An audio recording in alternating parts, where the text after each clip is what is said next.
Bonsoir à tous, vous regardez l'essentiel sur France 24. De nouvelles secousses ont frappé la Birmanie ce dimanche.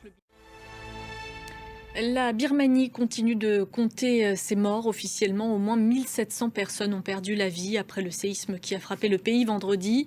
Les sauveteurs continuent malgré tout de retrouver des survivants sous les décombres. Justine Wild. Et malgré la catastrophe, pas de trêve dans les combats. La junte birmane aurait mené de nouvelles frappes ce dimanche contre les zones contrôlées par ses adversaires. Les détails de notre ancien correspondant dans la région, Cyril Payen.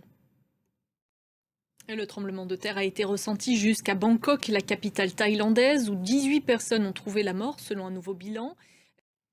Dans le reste de l'actualité, les frappes israéliennes se sont poursuivies ce dimanche dans le sud de la bande de Gaza. Elles ont fait au moins 17 morts à Khan Younes. Et le Premier ministre israélien appelle également le mouvement islamiste palestinien à déposer les armes. Les précisions à Jérusalem de Stéphane Amar. La Syrie a franchi une étape supplémentaire ce week-end dans son ère post-Bachar al-Assad. Un nouveau gouvernement a été formé. 23 ministres ont prêté serment lors d'une cérémonie au palais présidentiel. Elle se dit sereine à la veille de l'énoncé du jugement. Marine Le Pen sera fixée sur son sort ce lundi dans le procès des assistants parlementaires du FN. L'enjeu est grand pour la chef des députés RN. Elle pourrait ne pas pouvoir se présenter à la prochaine élection présidentielle en 2027. Caroline Motte.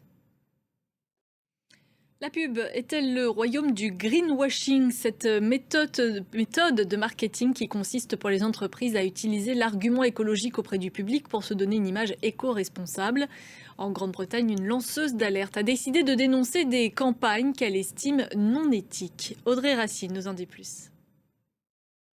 Et les enjeux environnementaux à la une ce week-end et jusqu'à demain lundi, avec une image notamment, la Tour Eiffel illuminée en bleu ce soir. Alors Emmanuel Macron a prévu de s'exprimer sur le sujet en clôture du rendez-vous ce lundi. C'est la fin de ce journal. Merci à vous de l'avoir suivi. L'information continue sur France 24.